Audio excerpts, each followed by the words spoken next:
자, 어쩔 수 없겠다. 지금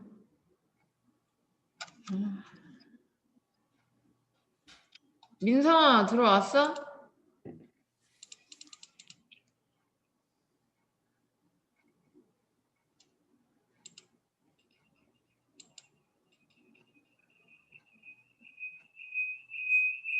민성아 찾는데 안 돼?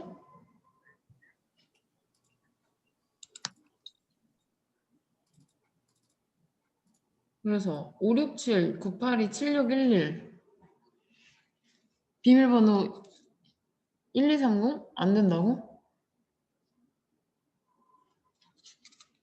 알았어. 일단 선생님 수업하고 있는데 이거 녹화할 거니까 녹화해서 올려줄 테니까 보고 앞에 부분은 일단 하는 대로 들어와. 네. 자, 수업할게요. 자, 우리가 어제 문제를 잠깐 풀어봤잖아. 이렇게 기고식 야장 기입하는 방법, 우리가 많이 알고 있는 방법으로 문제를 풀어봤고, 야장 기입 방법 마지막 거가 뭐냐면 승강식이라는 건데, 승강식은 어떤 걸 뜻하냐면 집안이 올라가는지 내려가는지를 비교하는 거.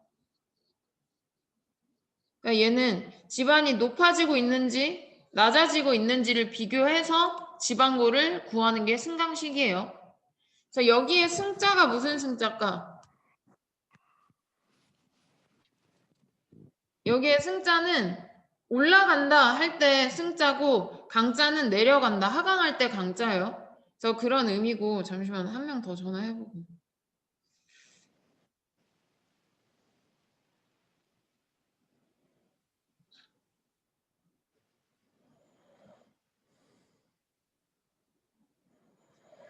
나야 수업 들어. 자, 그러면 올라간다, 내려간다가 무슨 의미냐면 집안의 지표 A를 기준으로 말뚝 1번은 지금 지표가 어떻게 되는 거예요? 내려간 거지, 얘 같은 경우에는. 그리고 다시 올라가고 올라가고 올라가고 올라가고. 그래서 A에서 1번으로 갈 때는 지표가 내려가잖아. 그래서 이런 경우에는 강이겠죠? 그리고 나머지는 다 승이 돼야 돼. 그러면은 올라가는지 내려가는지를 어떻게 구별을 하냐면, 자, 볼게요. 여기 지금 A의 후시가 1.899고 1의 전시가 3.210이야. 그러면 이 길이가 1.899란 뜻이고 이 길이가 3.210이라는 뜻이죠. 표척이 높으면 높을수록 어떠냐면 반대로 내려가야 돼. 그래서 집안이 내려가는지 올라가는지는 뭐랑 뭐로 비교하냐면 후시랑 전시 둘의 크기로 비교를 합니다. 그래서 거기에 밑줄 칠게요. 후시에서 전시를 뺀다. 비교를 하려면 후시에서 전시를 빼줘야 돼. 자, 후시가 전시보다 크면은 이렇게 뺐을 때 플러스가 나와야겠지. 후시가 더 크니까. 그쵸? 후시에서 전시를 빼면 플러스가 나와야 돼. 이 경우에는. 그래서 후시에서 전시를 뺀 게 뭐가 되냐면 그게 고저차가 되는 겁니다. 높이차. 후시에서 전시를 뺀 게 고저차고, 후시에서 전시를 뺐더니 지금처럼 플러스가 나오면 땅의 높이는 올라가야 돼. 승. 근데 반대로 후시가 전시보다 작아서 후시에서 전시를 빼면 뭐가 나와? 마이너스가 나오겠지. 이런 경우에는 지표가 내려가게 되는 겁니다. 그래서 후시랑 전시를 비교를 해가지고 얘네 둘이 뺀 값을 집안고에 더해줘서 나가면 되는 거야. 자, 그림으로 한번 보면은 지금 A의 후시 1.899랑 1의 전시 3.210이 있어요. 그럼 후시에서 전시 빼보면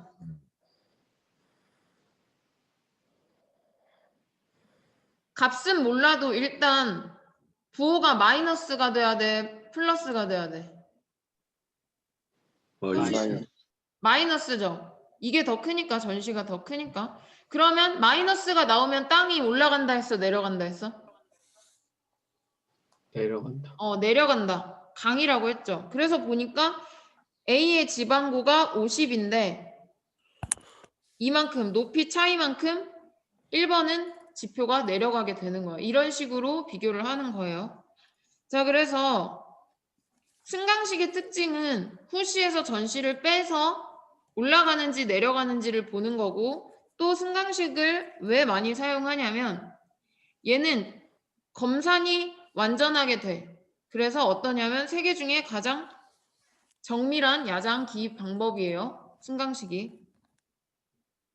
대신에 고차식이나 기고식에 비해서는 중간점이 많을 때 사용하면 그만큼 복잡해진다라는 단점이 있어서 이런 특징도 한번 보고, 여기 얘기했죠. 후시에서 전시를 빼서 마이너스가 나오면 내려가는 거고,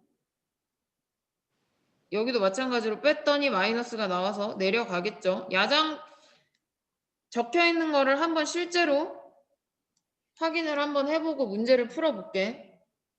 자, 승강식에 야장을 기입할 때는 뭐랑 뭐만 있으면 되냐면 후시, 전시, 그리고 승인지, 올라가는 건지 강, 내려가는 건지. 여기 지금 기계고는 따로 없죠. 기계고는 있을 필요가 없어. 자, 그래서 한번 해볼게요. A의 후시 1.899에서 1의 전시, 얘를 뺐어. 이렇게 빼는 거야.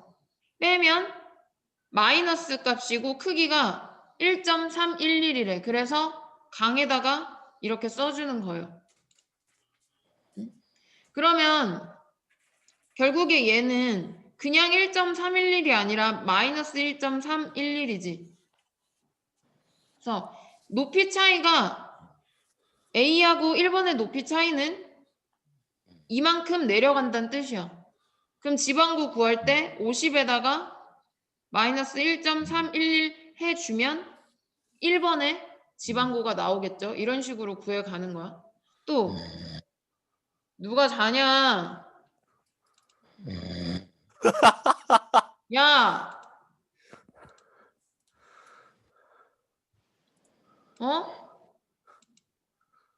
잘 거면 나가.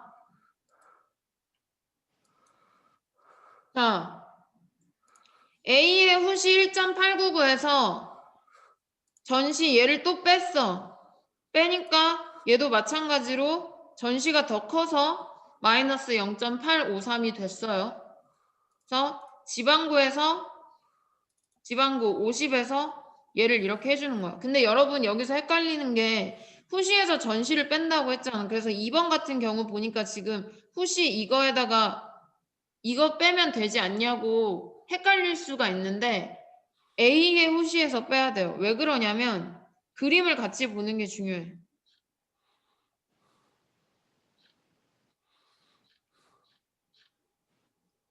지금 여러분 책에 있는 거 122페이지에 있는 그림을 승강식으로 나타낸 건데 기계를 옮기는 게 기준이에요.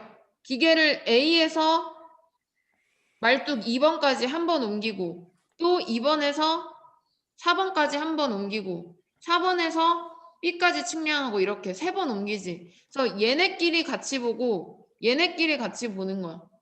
그래서 아까 A의 후시에서 전시 얘랑 얘를 빼주는 거예요. 그러면 이번에 후시에서 전시 이거랑 이걸 빼주겠지. 그리고 마지막 4번에 후시 이거에서 이걸 빼주는 거야. 그래서 여러분이 후시에서 전시를 뺀다고 해가지고 옆에 있는 걸 바로 빼는 게 아니라 후시 A에서 여기까지 그리고 이번에 후시에서 여기까지. 왜냐하면 여기는 기계를 옮기는 기점이 되는 거잖아. 이 기점이 되는 거니까. 그래서 4번에 후시에서 마지막 B에 전시를 빼서 승인지 강인지를 표시합니다. 그래서 이거는 직접 이렇게 눈으로만 보면은 이해가 바로 안 돼요. 그래서 문제를 같이 풀어보면서 할 거야. 자, 기능사 문제를 하나 풀어보면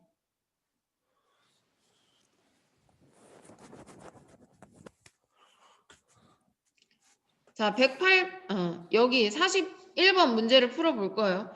지금 아니다. 이거 42번 문제 풀어볼게. 승강식 야장 방법으로 구하는 건데 얘는 야장이 따로 안 그려져 있어. 그래서 풀이에 야장이 그려져 있는데 한번 이것만 보고 지금 여러분이 이거 답을 보지 말고 한번 해보세요. 직접. 자, 아니다. 선생님하고 같이 일단 해보자. 문제 다시 풀라고 줄게. 자, 후시에서 전시를 빼야 된다고 했지.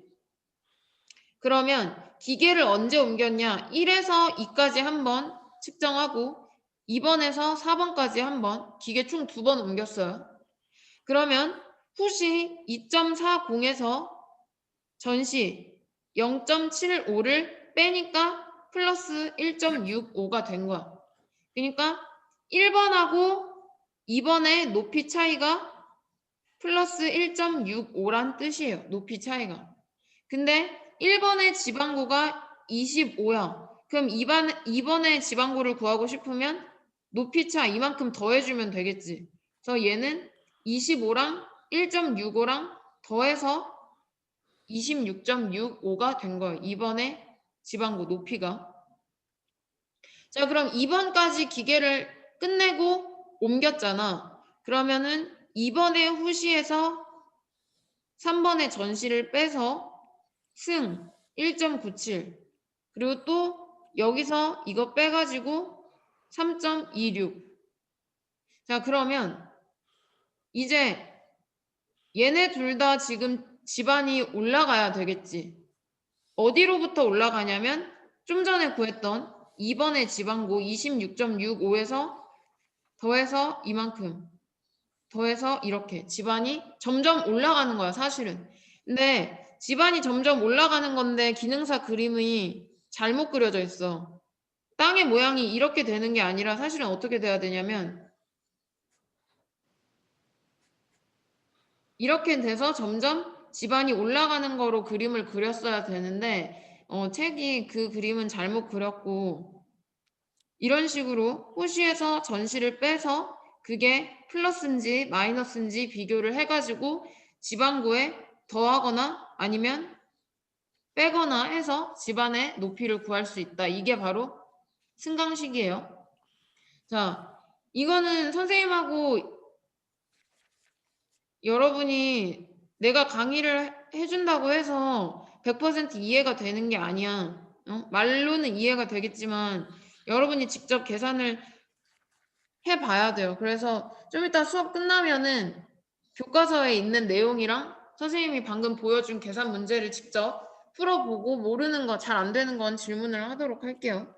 자, 이렇게 해서 야장 기입하는 방법 승강식까지 끝났고 124페이지의 교호 수준 측량을 볼게요. 여기 별표 칠게요. 교호 수준 측량. 얘는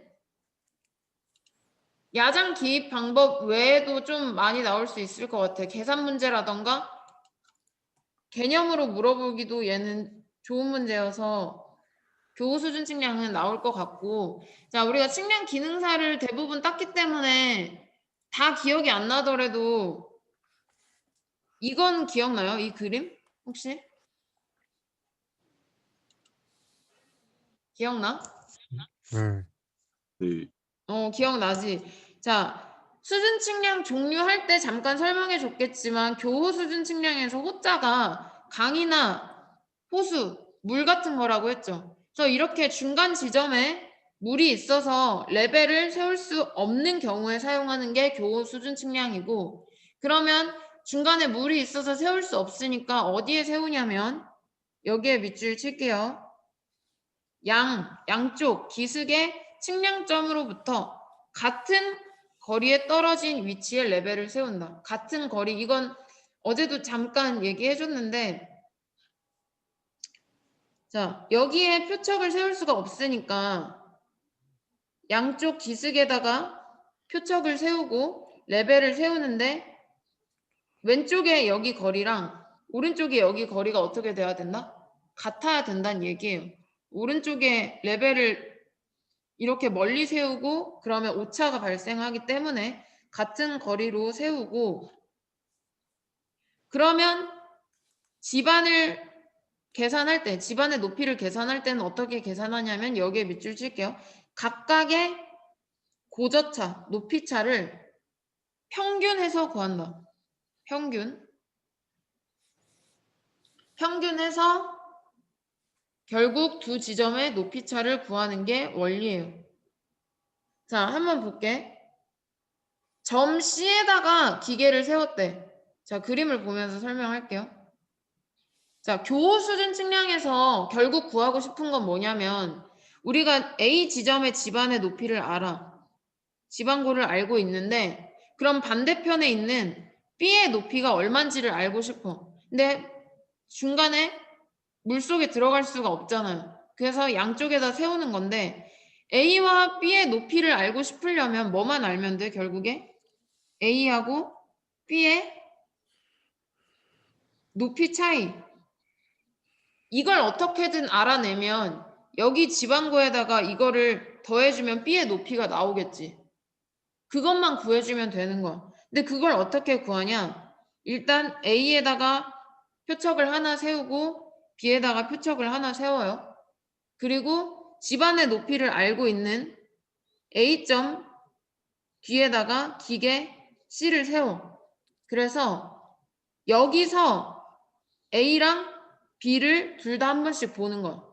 C에서 A를 보면 표척이 A1이고 C에서 B를 보면 표척이 B1이 된대.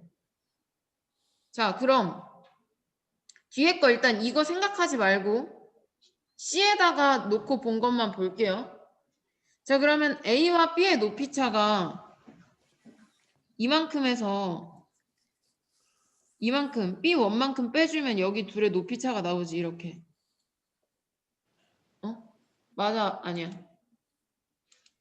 맞죠? 맞아요. 맞아요. 여기 A1에서 B1만큼 빼면 C에서 봤을 때 A와 B의 높이 차이. 그래서 이게 A1 빼기 B1. C에서 본 거예요. 그럼 반대로 이제는 옮겨서 D에서도 한번 봐야 돼. 그래서 D에서 A를 읽은 게 A2, D에서 B를 읽은 게 B2. 그러면 이 A1과 A2와 B2의 차이, 여기가 또 높이 차이가 되겠지.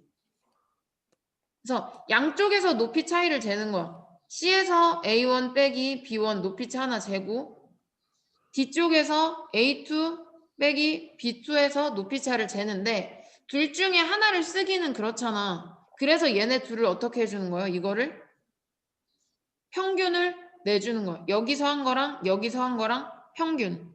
그래서 여러분 계산식 보면 이렇게 나오는 거야. C에서 높이차 잰 거랑 D에서 높이차 잰 거랑 둘이 더한 다음에 나누기 2 하면 이게 평균 한 거죠. 그게 높이차가 되는 거예요. 자, 그래서 평균을 하려면 더했다가 나눠야 되잖아. 근데 어떤 사람들은 이게 불편해서 식을 A끼리 묶고 B끼리 묶어서 이렇게 만들었다고는 하는데 사실은 공부하다 보면 내가 더 편한 방법이 있거든? 근데 선생님이 개인적으로 얘기를 하면은 선생님을 둘 다 외웠더니 둘 중에 하나가 머릿속에 안 남고 둘 다 헷갈리더라고. 그래서 선생님은 아예 이걸 안 하고 이걸로 했거든? 자, 그래서 지금 이거 한번 풀어보세요. 보기 5번. 풀어보고 있어. 예.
자, 얘들아 풀어봤어? 네. 예. 자, 같이 한번 해볼게요. 이건 직접 하는 게 좋아, 계산 문제는. 자, 먼저 A의 지방고를 얘는 지금 결국 구하라는 건 그냥 높이차만 구하면 되기 때문에 뭐 지방고 그거보다는 여기 A하고 B가 얼만큼 높이가 차이 나는지를 구하는 거야. 그러면은 먼저 어떻게 해보라고 했냐면 왼쪽에서 C 지점에서 높이차 구한 거 이렇게 둘이 뺀 거. 그게 뭐냐면 1.542 빼기 0.943이죠. C에서 A 읽은 거 이게 A1이고 C에서 B를 읽은 거 0.943이 B1이야. 그래서 얘네 둘이 빼서 높이차를 하나 구해놓고 그 다음에 이제 기계를 반대로 옮겨서 D에서 A를 읽은 거 A2 D에서 B를 읽은 거 B2 얘네 둘의 높이 차이가 또 하나 나오겠지. 2.324 빼기 1.727 근데 이제 이거를 어떻게 해주라 했어? 둘을 더해서 뭐예요? 평균을 시켜주라고 했어요. 그래서 뭐 풀이를 여러분이 보지 말고 직접 공부를 해서 둘 중에 편한 거를 보면 돼. 근데 선생님은 개인적으로는 이렇게 더해서 평균하는 게 편하고 어쨌든 개념 자체가 평균을 하는 거라고 하니까 선생님은 이걸로 앞으로 문제 풀 때도 이렇게 할게요. 자, 그래서 높이차는 그렇게 구하면 0.598이 나올 거고 얘는 실제로 기출에 한번 나온 적이 있어. 옆에다가 적어둘게. 교우 수준 측량 문제에다가 기출에 18년에 한번 나온 적이 있어요. 18년. 욕하는 거야 지금? 나보고? 아니, 자, 그래서 좀 이따가 또 문제 풀어볼게요. 교우 수준 측량. 자, 그 다음 넘어가서 오늘 수준 측량 끝내려고. 자, 126페이지 종단 횡단 수준 측량. 이거 지난번에 잠깐 개념할 때도 했지만 정리하고 넘어가면 자, 종단 측량이랑 횡단 수준 측량은 뭐를 구하기 위한 거라 했어? 단면의 형상, 모양을 알아내기 위한 측량이 종단 측량이랑 수준 측량이라고 했죠. 그래서 원래는 도로나 철도, 운하 등과 같은 노선을 건설할 때는 높이, 표고를 알아내는 게 제일 중요하지만 이것뿐만 아니라 여기에 밑줄 칠게요. 공사의 물량을 산출하기 위해서 물량이라는 거는 토공량, 흙이 얼마나 필요한지 아니면은 콘크리트가 얼마나 필요한지 이런 전체적인 물량이 얼마나 필요한지 산출을 하기 위해서는 종단, 횡단 도면이 필요해요. 물량 산출을 하려면. 그래서 종단 측량, 횡단 측량을 하는 거야. 자, 종단 수준 측량은 지난 시간에도 얘기했지만 뭐를 따라간다? 노선의 중심을 중심을. 따라간다. 이렇게 얘기했죠. 도로가 이렇게 옆으로 간다고 하면 노선의 도로의 중심선을 따라서 가로 방향으로 가는 게 종단 수준 측량이라고 했고 그래서 그렇게 노선의 중심을 따라서 높이를 측량하고 결국에 뭐를 그리는 거야? 종단면도를 작성한다. 이 밑에 이게 종단면도가 되는 겁니다. 종단면도. 지금 옆에 방향으로 봐서 도로가 옆으로 갈수록 높이가 높아진다. 이렇게 해석을 하면 돼. 자, 그러면 종단면도 말고 횡단 측량은 횡단 수준 측량은 어느 방향으로 따라간다 했어? 종단 측량이 노선의 중심을 따라서 가는 거면 중심점에서 이게 중요하다 즉각. 했죠. 이렇게 직각 방향으로 옆으로. 그러니까 여기서 본 거야 이렇게 도로를. 그래서 직각 방향으로 높이차를 측량해서 뭐를 그리는 거다? 횡단면도. 얘는 앞에서도 했습니다. 자, 그리고 여러분 노선 측량할 때도 했고 한두 번 한 건 아니어서 체크만 하면 자, 노선을 따라서 이렇게 종단면도를 그리려고 할 때 말뚝을 박잖아. 말뚝은 몇 미터마다? 20미터마다 말뚝을 설치하고 얘는 처음 보는 거 아니죠? 그리고 만약에 말뚝이 20미터마다 박는 건데 경사가 너무 심하게 변해. 그러면 중간에 뭐를 설치해 줘야 돼? 추가 말뚝. 추가 말뚝을 설치해야 된다. 얘는 2학년 때 수업 시간에도 했고 여러분 노선 측량에서도 했을 거예요. 자, 그래서 이 밑에 부분은 다음에 또 자세하게 따로 축척할 때 설명할 거라서 이 부분 이렇게 보고 그림으로 보면은 이게 종단면도 그림이 되겠고 이게 뭐냐면 횡단면도예요. 그래서 필요한 흙의 양을 어떻게 구하냐면 이렇게 생긴 모양의 도로가 이렇게 쭉 있겠지. 그럼 만약에 전체 도로 길이가 200m라고 하면 200m라고 하고 여기 횡단면도 면적이 모르지만 대충 그냥 10m 제곱이라고 할게요. 그럼 이 도로를 짓기 위해서 필요한 전체 흙은 몇 세제곱미터일까? 길이에다가 이 면적을 곱하면 돼요. 200m 곱하기 10m 제곱. 이런 식으로 해서 토공량, 흙의 양을 산출한다. 그래서 횡단면도랑 종단면도를 그리는 거고, 자, 개념을 알았으면 종단면도랑 횡단면도에 뭐뭐를 표시해 주는지를 봐야 돼. 자, 종단면도 밑에는 이런 게 들어간다라는 거 그냥 읽어보지만 말고 꼭 알아두세요. 평면 선형이라는 거는 도로의 직선인지 도로가 곡선 부분이 포함되어 있는지 없는지를 얘기하는 거야. 평면 선형. 선형으로만 가는지 곡선이 있는지.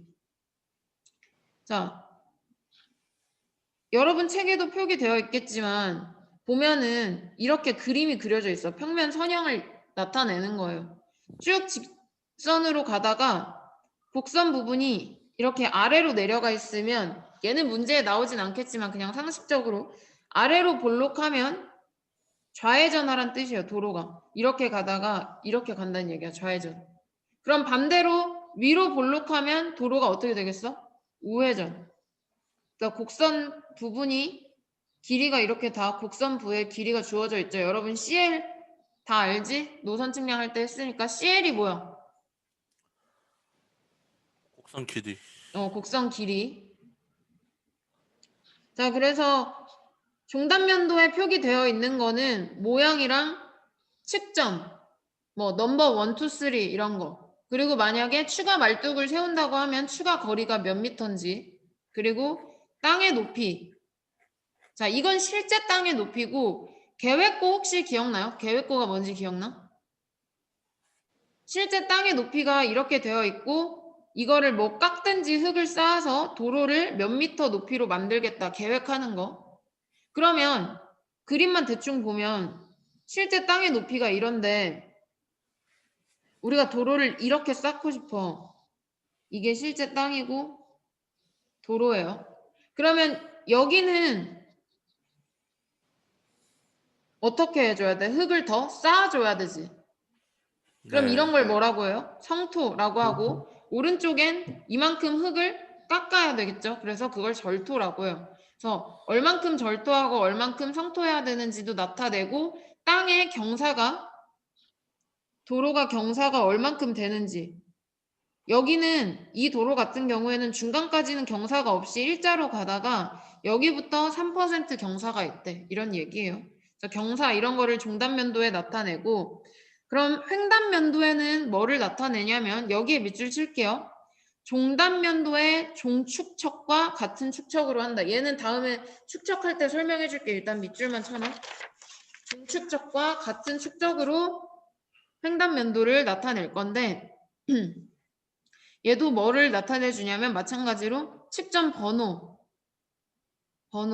그리고 종단 면도에서는 절토하는 높이랑 성토하는 높이라고 했지만 횡단 면도에서는 절토 단면적 성토 단면적이에요. 헷갈리지 말고 체크해 두세요. 절토 단면적 왜냐하면 얘는 단면 개념이야. 면적이 얼만큼 되는지 그리고 도로의 비탈이 이렇게 왼쪽으로 얼만큼 비탈이 있고 오른쪽으로 경사가 얼만큼 있고 이런 거 기입을 다 해줘야 된다. 자, 여기까지 했었어요. 이거는 지난 시간에도 대충 개념을 설명했기 때문에 이렇게 중단면도 횡단면도 보고 그 다음에 수준 측량을 하면 반드시 오차가 발생을 할 수밖에 없어. 자, 이 부분 별표 칠게요. 자, 우리 앞부분에 1단원에서 정오차랑 부정오차 구분하는 문제 나왔었지. 선생님하고 풀어봤었죠. 여기서도 마찬가지로 그렇게 나올 수가 있고 수준 측량의 크게 오차가 기계적인 오차, 개인적, 차고 이렇게 오차가 있는데 각각 오차가 발생하는 원인을 물어볼 수도 있어. 그래서 잘 확인을 해야 돼요. 자, 수준 측량을 할 때 노선에 대해서 예를 들면 도로가 이렇게 있으면 왼쪽부터 오른쪽으로 측량을 해 나갈 거야. 근데 여기서부터 여기까지 한번 갔다가 다시 반대로 돌아와서 또 측량을 할 수도 있어. 그래서 그런 거를 왕복 측량이라고 하고 이렇게 하거나 아니면 돌아오지 않고 그냥 여기서 끝나는 경우가 있어요. 그런 거는 결합시켜서 측량한다 이런 얘기예요. 그래서 수준 측량은 왕복으로 측량을 할 수도 있고 결합시켜서 측량을 할 수도 있다. 그러므로 오차가 생겼는지 안 생겼는지 구분을 해 보려면 폐합차나 기준점에 결합을 시켜서 오차를 평가를 한대요. 여기가 중요해. 만약에 오차가 허용 범위 안에 들지 않을 경우에는 당연히 다시 측량을 해야겠고 앞에서도 했지만 허용 범위 안에 있으면 조정을 해야겠죠. 자, 그래서 수준 측량의 발생 원인을 먼저 볼게. 자, 기계적인 원인에 의해서 발생하는 거는 사람의 실수가 아니라 말 그대로 레벨 기계가 고장 났다거나 표척이 문제가 생겼을 때. 자, 기계적인 원인부터 볼게. 레벨에 먼저 문제가 생긴 거야. 레벨의 조정이 불완전하다라는 거는 말 그대로 수평이 잘 안 맞는다는 거예요. 근데 우리가 직접 이렇게 나사를 조절해서 수평을 맞추지만 우리가 맞추는 건 한계가 있어. 왜냐하면 기계가 한번 조정이 틀어지면 아무리 수평을 우리가 제대로 맞추려고 해도 안 맞아요. 그래서 이건 기계적인 결함이고 기포가 둔감하다라는 거는 모든 측량 기계에 기포가 있지 이렇게. 이 기포가 잘 안 움직인다는 얘기야. 이미 이 기포가 고장 나기 시작했다는 거예요. 그리고 마지막에 기포간 곡률이 불균일하다라는 거는 혹시 토탈할 때 우리 학교 수평 기포관 중에 그거 본 적 있을걸? 기포가 이 원 안에 정확히 작은 기포가 들어와야 되는데 혹시 이 기포가 터져가지고 엄청 커진 거 본 적 있는 사람 있어? 예전에 토탈할 때 그런 적 있거든. 기포가 조금해야 되는데 이 기포가 곡률이 망가져가지고 아예 터진 거야. 그러면 우리가 아무리 조절 나사를 돌려도 수평을 맞출 수가 없어요. 그러니까 이거는 기계가 고장이 나기 시작한 거고 이런 경우를 기계적 원인. 자, 표척이 망가진 건 어떤 거냐면 표척 눈금이 불완전하다. 레벨 기계에 표척이 눈금이 그려져 있는데 이 눈금이 제대로 안 맞거나 눈금이 지워진 경우가 있을 수 있겠죠. 그리고 표척의 이음매 부분이 부정확한 경우 그리고 표척 바닥은 항상 눈금이 0이어야 되는데 그게 잘 안 맞을 때는 기계적인 원인이다. 자, 이런 원인에 의해서 발생할 수도 있고 개인적으로 또는 차고 이거는 사람의 실수에 의해서 생기는 원인이겠죠. 자, 개인적으로 레벨을 볼 때 우리가 십자선을 이 눈금에 잘 맞춰야 되잖아. 근데 그거를 시준이라고 하는데 우리가 시준을 완전하지 못하게 그러니까 잘못 본 거지. 한마디로 잘못 본 거예요, 우리가. 그리고 우리가 시준을 할 때 기포를 정중앙에다가 옮겨야 되는데 애초에 정중앙에 못 옮기고 제대로 측량 못했을 때 이런 경우는 개인적인 원인 레벨에 해당하고 표척은 그냥 별거 없어. 수직으로 세워야 되는데 수직으로 못 세우면 당연히 오차 발생하겠죠. 그리고 차고 같은 경우에도 사람이 실수한 건데 표척의 밑바닥에 웬만하면은 흙이 묻어 있으면 안 돼요. 근데 얘를 제거 못했거나 아니면 표척을 뺄 때 잘못 빼서 또는 십자선을 보고 눈금을 읽어야 되는데 여길 안 보고 다른 데로 읽었거나 아니면 값을 읽을 때 아예 숫자 잘못 읽은 거 그리고 야장을 기입 잘못하면 당연히 오차가 발생하겠죠. 이런 거는 사람이 하는 실수. 그래서 크게 뭐 어려운 건 없을 거야. 꼭 읽어봐야 되고 이렇게 해서 오차가 발생한 원인 나올 수도 있어요. 자, 그럼 오차가 발생을 한 원인 받고 자 여기엔 밑줄 칠게. 수준 측량의 오차는 거리의 제곱근에 비례한다. 여기에 밑줄 칠게요. 얘 계산 문제로도 나올 수 있어. 거리 제곱근에 비례한다.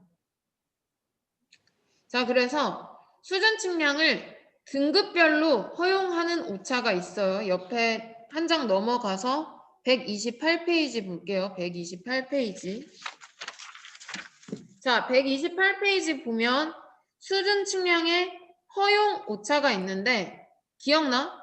수준 측량을 크게 두 가지 등급으로 나눈다 했지. 1등, 2등 나누고 그게 기본 측량이었고 공공 측량은 1등, 2등, 3등 1급, 2급, 3급 그리고 사실 하나 더 있다 했죠. 몇 급?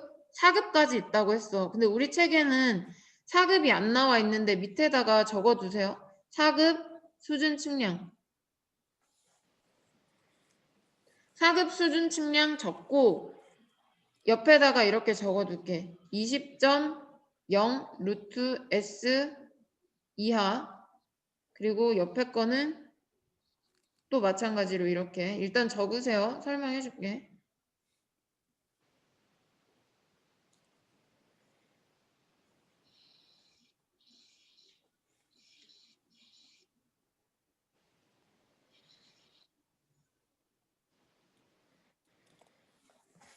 자, 보겠습니다. 아까 수준 측량을 할 때 두 가지 방법이 있어. 크게 왕복, 갔다가 오는 거 또는 다시 돌아오지 않고 거기서 폐합해서 끝나는 경우 그거에 따라서도 또 오차가 달라져. 근데 좀 전에 밑줄 치라고 한 것 중에 수준 측량에서 오차는 거리의 제곱근에 비례한다고 했죠. 그냥 거리에 비례하는 게 아니라 거리의 제곱근, 루트를 씌워줘야 돼.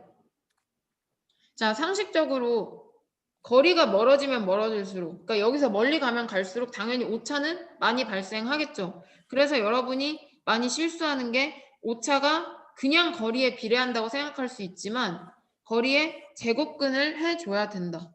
그래서 허용 오차도 모양이 이렇게 다 루트를 씌워준 거야. 그럼 여기 S가 뭐겠어요? S가 거리가 되는 거지. 거리가 되는 거고 앞에 2.5, 2.0 이런 건 뭐냐면 1km 측량할 때 오차야. 그러니까 얘는 이런 얘기예요. 1등 수준 측량을 할 때 1km 측량할 때 2.5mm까지만 내가 오차를 허용해 주겠다. 근데 1km만 측량을 하는 게 아니잖아. 더 많이 측량을 하겠죠. 그래서 문제 대략적으로 한번 풀어볼게요. 자, 1km 측량을 할 때 2.5mm 오차가 발생을 했대. 그러면 100km 측량을 할 때는 오차가 얼만큼 발생할까? 100km 측량할 때 오차. 250. 250이죠. 여기에 사실 1km일 땐 1 들어가면 그대로 1 나오잖아. 그래서 1km 할 때는 2.5가 발생하는데 100km 하면 여기에 100을 넣으면 10이 돼서 250이 아니라 25. 그렇게 되는 거예요. 뒤에서 문제 또 풀 거야. 자, 그래서 얘도 기출 한 번 나온 적 있어. 적어도 2016년도에 한 번 나왔어. 자, 얘는 어떻게 물어봤냐면 1등 수준 측량을 왕복으로 할 때 몇 밀리미터까지 허용하느냐 이렇게 물어봤어. 그러면 이걸 골라야겠죠. 자, 근데 이거 선생님 엄청 많은데 어떻게 외워요? 보면은 2.5랑 2.0만 외우면 2배. 여기서 2배 하고 또 여기도 2.5, 2.0 하면 2배, 2배, 2배예요. 계속. 근데 얘는 보면 지금 2.5에서 2배가 아니라 5지. 그러니까 뭐만 다른 거냐면 여기만 다른 거야, 사실은. 여기만 다르고 2배 해서 나가면 돼. 그래서 얘 표 외워두세요. 이렇게 한번 기출에 나왔기 때문에 나올 수도 있고 이걸 물어볼 수도 있고 직접적으로 계산으로 물어볼 수도 있다. 자, 그래서 한번 문제를 풀어볼게. 직접 기출 문제를 한번 먼저 풀어볼게요. 어떻게 나왔는지. 3번. 자, 아직은 다 못 외웠을 거야. 그래서 한번 책 비교를 해보세요.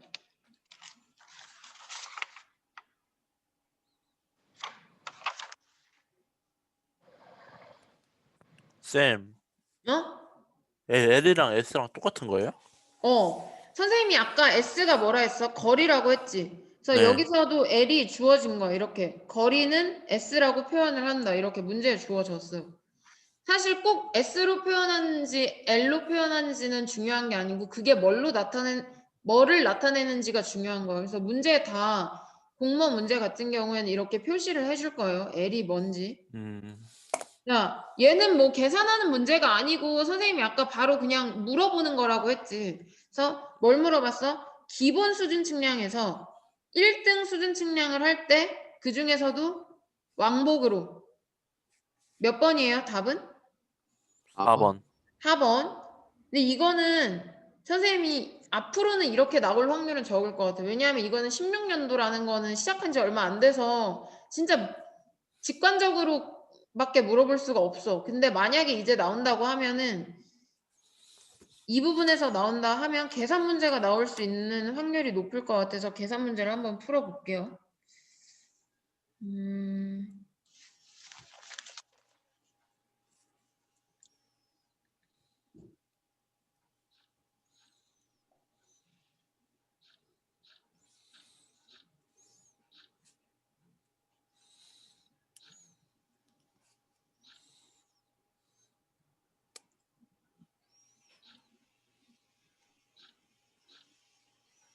아니다. 개념 먼저 하나만 더 적고 할게. 그것까지 하고 하는 게 나을 것 같은데. 자, 책에 있는 내용은 끝났고 추가로 몇 개를 더 적어서 여러분이 알고 있어야 되는 내용이 있어. 저 필기를 좀 할게요. 자, 여기 선생님 여기다 적을게. 밑에 부분에. 직접 수준 측량을 할 때 안 보이니까. 직접 수준 측량을 할 때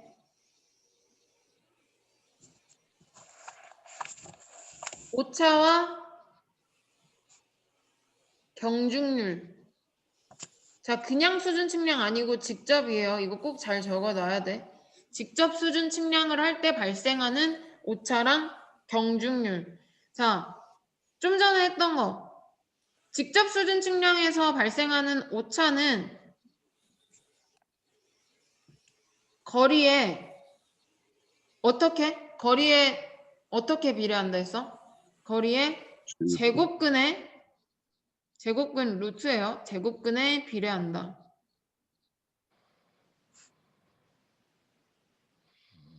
그래서 굳이 만약에 식으로 써주자고 하면은 오차 2는 영어 2가 오차예요.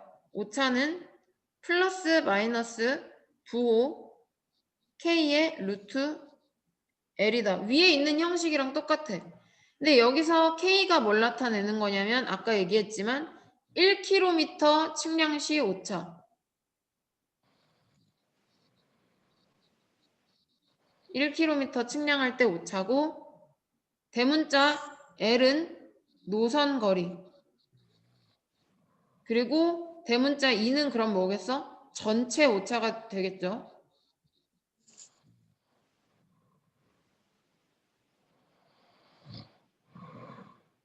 자는 사람 일어나. 자, 오차는 이렇게 계속 얘기를 했었고 경중률을 한번 볼게. 경중률 기억 하나 봅시다. 경중률이 뭐라고 했어? 경중률은 신뢰도. 그게 믿을 만한지 아니면 못 믿는지 그런 신뢰도를 얘기하는 거라고 했는데, 자, 이렇게 중간중간 계속 나오니까 알고 있어야 되고 모르면은 그날 복습을 할 때 찾아봐야 돼. 자, 신뢰도 경중률은 관측 횟수에 비례한다고 했죠. 관측 횟수가 많으면 많을수록 믿을 만한 값이라고 했고, 이거 앞에 필기도 했어요. 자, 그리고 얘는 거리에 반비례한다 했어. 거리가 멀어지면 멀어질수록 신뢰도는 떨어져. 거리랑은 반비례. 그리고 오차의 제곱에 반비례하는 거예요. 자, 오차가 크면 클수록 신뢰도가 떨어지는 건 사실이잖아. 그러니까 반비례인데 오차는 숫자가 너무 작고 플러스 또는 마이너스가 나올 수도 있기 때문에 제곱을 하라고 했다. 그래서 경중률 여기에다가도 같이 일단 적어 둘게요.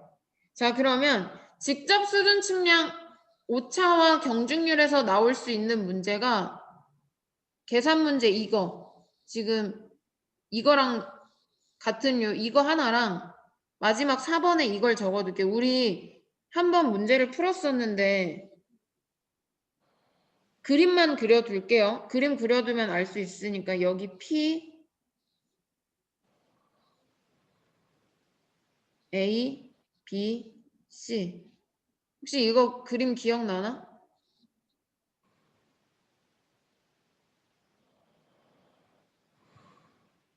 자, 그리고 있어.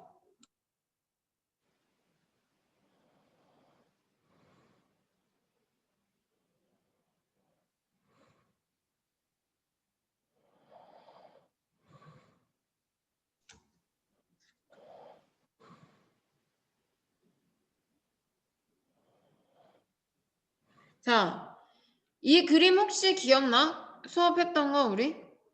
자, 이 그림이 어떤 거냐면 이렇게 생긴 거라 했지. 이렇게 산이 있어. 여기 정상의 높이를 구할 건데 높이 차이를 A에서 한번 보고 B에서 한번 보고 C에서 본 거야.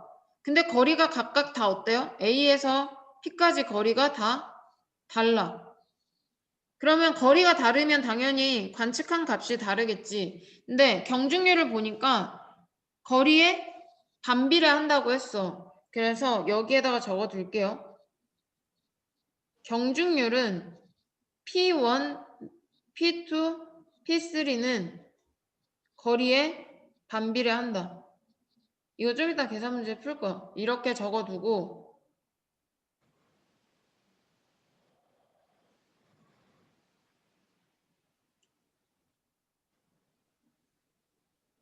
여기까지만 일단 적어두고 문제 풀고 필요한 것도 적을게.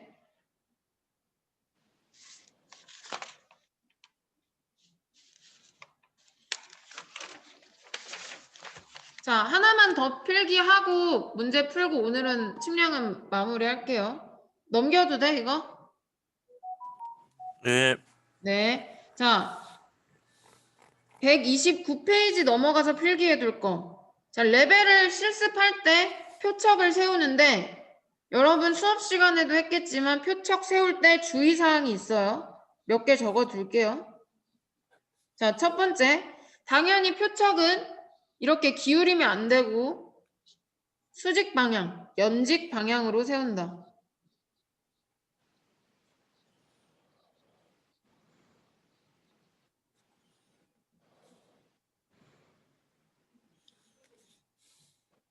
자, 그 다음에 두 번째는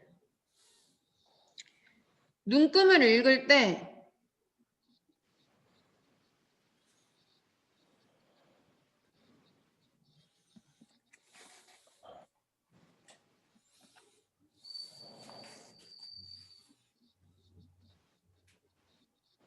여기 겹쳐서 안 보이네. 가장 낮은 값.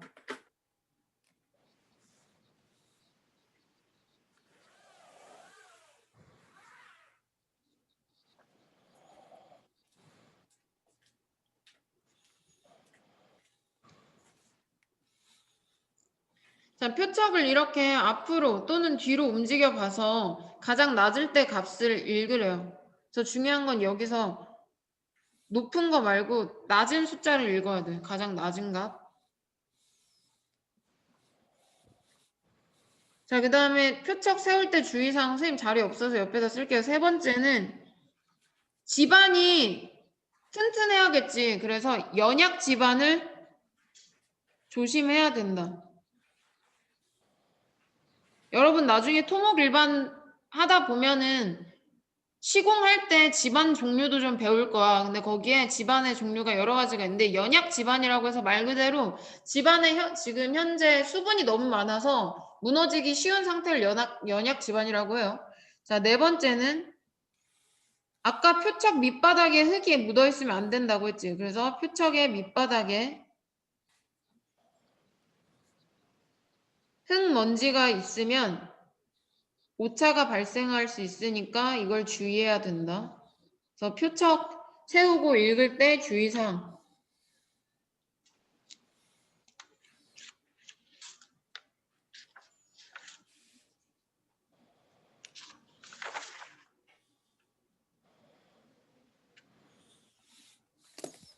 자, 그럼 이제 필기해뒀고 관련된 문제를 몇 개 풀고 마칠게요.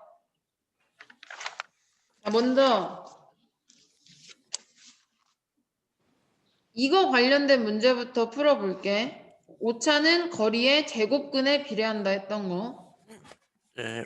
네.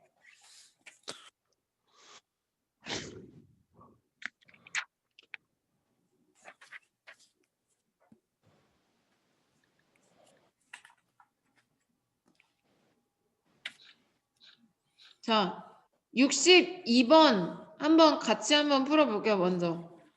자, 거리를 3km 측량할 땐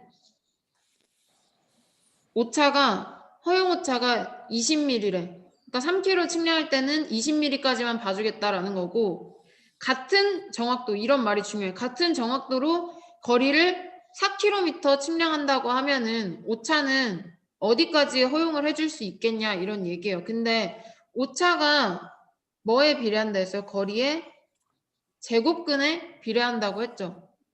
그러면 아까 나온 공식이 이거였어. 그리고 K가 뭐였어? 1km 측량할 때 발생할 수 있는 오차였지. 그럼 3km 측량할 때 20mm. 그럼 4km 측량할 때 몇 미리 오차를 허용하냐? 자, 비례식으로 세워서 풀면 돼. 3km 할 때는 20mm인데 그럼 4km 할 때는 얼마냐? 자, 이런 식으로 세우면 되는데 여기서 틀린 게 있어. 뭐가 틀렸을까? 선생님 뭘 잘못 썼어? 루트? 루트. 자, 이렇게 세우는 건 맞아. 식은 이렇게 맞는데 거리가 그냥 거리가 아니라 지금 수준 측량에서는 거리의 제곱근에 비례한다고 했잖아요. 그래서 그냥 넣으면 안 되고 여기에 루트를 씌워줘야 돼요. 그래서 여러분 놓치지 말라고 한 게 이거였어. 자, 루트를 씌워주고 문제를 한번 풀어볼게요. 그러면 내항의 곱길이 곱하니까 20m 곱하기 루트 4는 루트 3 곱하기 x가 되겠죠. 그럼 우리가 구하고 싶은 x는 20 곱하기 루트 4 나누기 루트 3이다. 근데 얘는 기능사 문제라서 손으로 못 풀고 계산기를 써야 되고 만약에 공무원 시험에서 나온다고 하면 이 루트가 그냥 벗겨지는 게 나오겠지. 뭐 여기 16이라던가 36 이런 식으로. 그래서 이렇게 풀고 똑같은 비슷한 스타일 문제 하나 더 풀어볼게요. 여러분 직접 풀어볼 거야. 자, 68번 풀어볼게요. 68번.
손으로는 계산 못할걸 이거? 자, 여러분 식 한번 세워볼래? 어떻게 했어? 식 불러봐봐 혹시 아무나. 루트 4대 5는 루트 4대 5는 루트 5대 x. 루트 5대 x죠. 자, 거리가 4km일 때 오차가 5mm 발생하는데 그러면 거리가 5km일 때는 얼만큼 발생하냐 했는데 쌤이 그냥 쓰면 안 되고 거리의 제곱근이라고 했으니까 루트 씌워서 x를 구하려면 얘네 둘이 곱하고 얘네 둘이 곱해서 나누니까 이렇게 식이 세워져야 돼. 결국 계산식은. 근데 얘는 루트 5를 우리가 모르기 때문에 계산기 써서 풀어야 되는 거고 이렇게 나올 수도 있어요.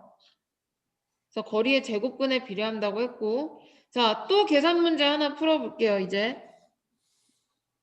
67번 67번 자, 얘는 우리가 기출에서도 나왔던 거 공무원 기출에도 나왔던 거고 초반에도 한번 풀었던 문제인데 문제 해석만 먼저 해보면 자, P의 높이를 직접 수준 측량으로 구하는데 A에서 한번 P를 재고 B에서 한번 재고 C에서 이렇게 총 3번을 쟀대. 근데 거리가 어때요? 다 다르죠. 그러면 거리가 다르기 때문에 뭐가 달라지냐면 경중률이 다 달라져. 그래서 경중률이 다 달라. 그걸 가지고 최악값을 구하는 거를 우리가 1학기 때도 1단원에서 했었는데 사실은 원래 이 문제는 여기서 다뤘어야 되는데 선생님이 먼저 한 이유는 최악값 하려고 그냥 같이 했던 거야. 자, 기억나는지 볼게요. 최악값을 구하려면 뭐를 반드시 알아야 됐냐면 경중률을 알아야 된다고 했어. 그치? 근데 경중률은 관측 횟수에 비례하고 거리에 반비례하고 오차의 제곱에 반비례한다고 했어요. 근데 지금은 뭐가 주어졌냐면 거리가 주어졌지. 그럼 경중률이 거리에 반비례하겠죠. 그래서 A의 경중률, B의 경중률, C의 경중률은 어떻게 되냐면 A 거리가 3이니까 3분의 1, B의 거리가 1이니까 1분의 1, 그리고 C의 거리가 2니까 2분의 1 이렇게.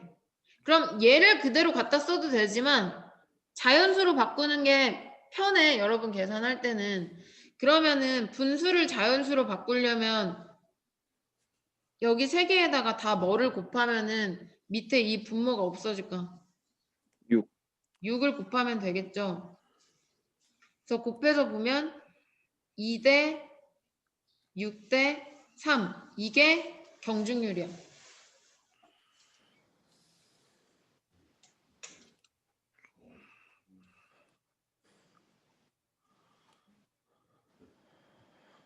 자, 그래서 경중률이 2대 6대 3이라는 것까지 경중률을 알아냈어요. 자, 그럼 경중률 알아냈으니까 최악값을 구해야겠지. 최악값을 구하려면 어떻게 한다 했어? 이 경중률을 다 처음에 더한 거 분해 각각 곱해주라고 했지. 경중률 2 얘에다가 A에서 높이 측량한 거 21.542 더하고 B에서 잰 거는 경중률이 6인데 높이가 얼마 나왔대? 21.539 더하기 C에서 잰 거는 경중률이 3인데 높이가 이만큼 나왔어요. 이렇게 해서 값을 구하는 거야. 이건 실제 기출에서도 나왔고 나올 확률이 굉장히 높은 형태여서 왜냐하면 수준 측량 단원에도 들어가고 1단원의 최악값의 단원에도 들어가기 때문에 충분히 나올 수 있을 것 같아. 그래서 얘를 직접 문제 하나 풀어봅시다.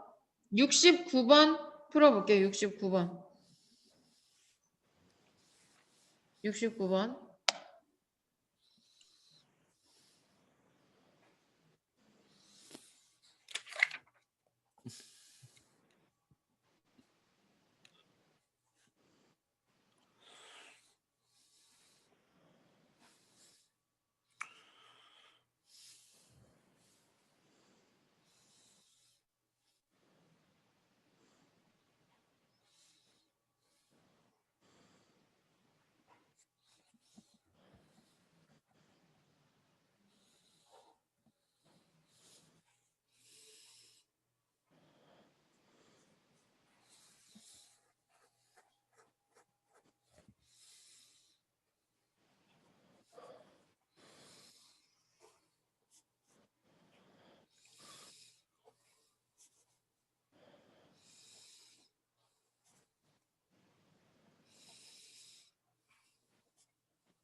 알겠죠. 사실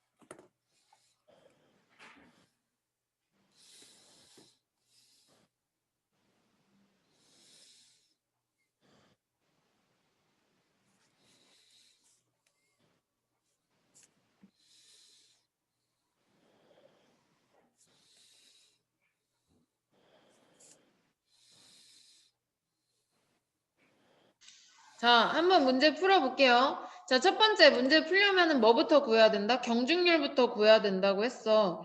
자, 문제를 해석을 해보면 A에서 B까지, 그러니까 높이를 본 거야. 이렇게 A하고 옆에서 보면 높이 차이가 있는데 코스 3개를 두고 높이 차이를 구한 거예요. 근데 1코스의 거리가 2코스 거리가 4km, 3코스 거리가 5km래. 그러면은 최악값을 구하려면 경중률을 먼저 구해야겠지. 경중률은 거리에 어떻게 된다? 반비례한다고 했어. 그러면 2분의 1 대 4분의 1 대 5분의 1이 경중률을 세우는 식이고 분모를 좀 없애고 싶어. 그러면은 몇을 곱했어요, 여러분은? 얘 없애려고? 20이요. 20을 곱했죠, 각각 다. 네. 그러면 10대 5대 4가 4. 나올 거예요. 자, 그럼 최악값 구하려면 처음에 이 경중률을 다 더해주고 1코스의 경중률이 10이었어. 그래서 10이랑 얘랑 곱하고 2코스의 경중률이 5여서 얘랑 곱해. 그리고 3코스의 경중률이 4 해서 이렇게 해서 계산하면 돼요.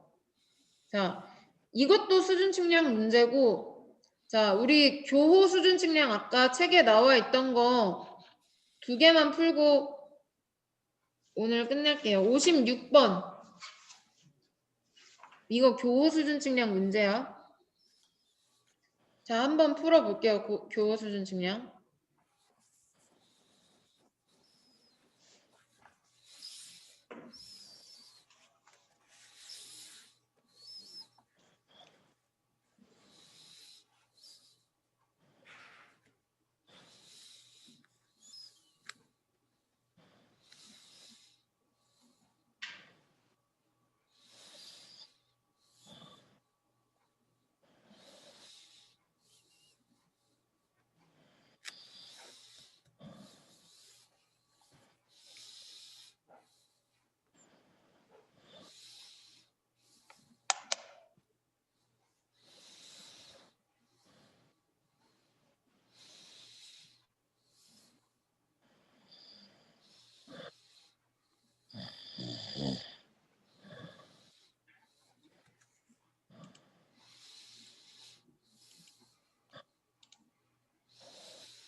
전화해봐야겠다.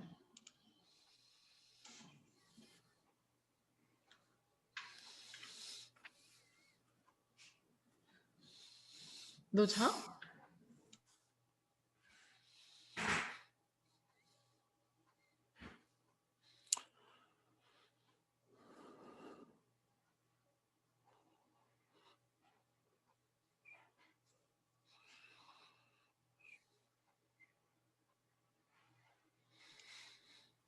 자, 같이 한번 풀어볼게요. 자, 교호 수준 측량에서 여기서는 이제 A의 높이가 100.256m고 그럼 반대편에 있는 B의 높이를 구해보래. 그러면은 알아야 되는 거는 A랑 B의 높이 차이를 알아야 되는데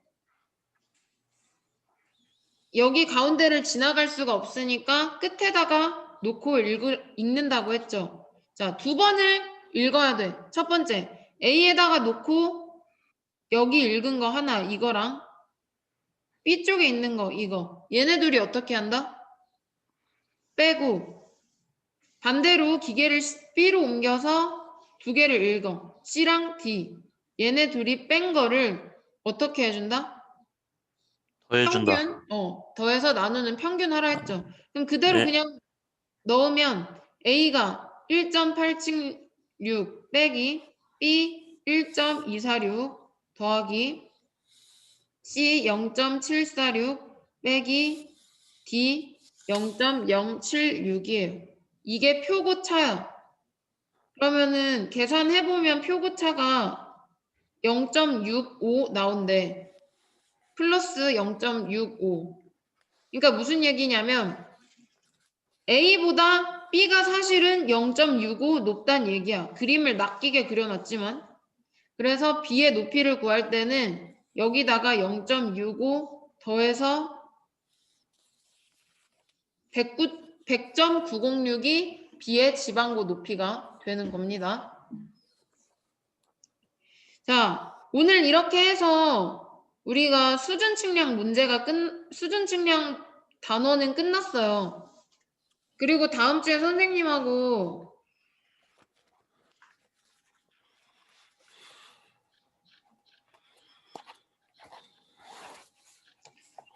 GNSS 측량이라는 거를 나갈 건데 여기가 진짜 제일 중요한 거거든. 왜냐하면은 GNSS 측량이 그 전에 나왔던 삼각, 수준, 또 뭐 있어? 트래버스 측량 같은 경우에는 안 쓰이는 건 아니지만 비교적 덜 써요. 왜냐하면 지금은 과학이 많이 발달했다 했잖아요. 그러면 여러분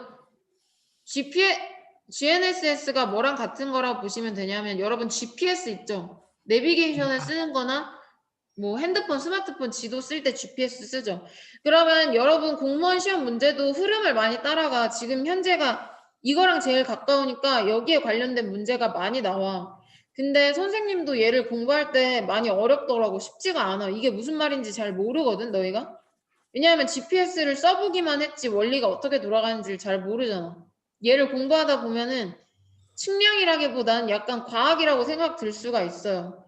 그래서 선생님이 이제 끝나면 카톡으로 여러분한테 교호 수준 측량 오늘 한 거 있지. 그거랑 아까 경중률로 문제 구한 거 실제 기출 문제를 카톡으로 보내줄 테니까 그걸 풀어서 뭐 오늘 중으로라든지 선생님한테 보내고 숙제는 주말에 수업을 안 하니까 여기 있지. 132페이지에서 여기까지 그냥 한번 읽어만 오세요. 그리고 내가 혹시라도 어떤 저번에 얘기하다 보니까 딱딱 나가는 진도 양이 적당해서 뭐 복습할 양이 많지가 않대. 그래서 예습을 하고 싶다라고 하면 선생님이 이 부분 사실 영상을 미리 찍어놨어. 그래서 올려줄 테니까 보고 싶은 사람은 보고 굳이 안 봐도 되고 일단 숙제는 오늘 뿌려주는 문제 푸는 거랑 다음 주부터 할 GNSS 여기 부분 한번 읽어서 월요일 날 수업할게요. 알겠죠? 네. 네. 자, 일주일 동안 시작하느라 좀 고생했고 토목 일반 같은 경우에는 오늘 하실진 아직 얘기가 없으셔서 따로 얘기해 줄 테니까 연락 잘 보고 점심 1시부터 2시까지 점심 먹고 오후에는 각자 동아리 활동하거나 하시면 돼요. 네. 네. 네, 자, 수고했어요. 수고하셨습니다. 네. 뿅. 뿅. 수고하셨습니다. 네. 문제 지금 바로 꾸려야겠다. 까먹었거든.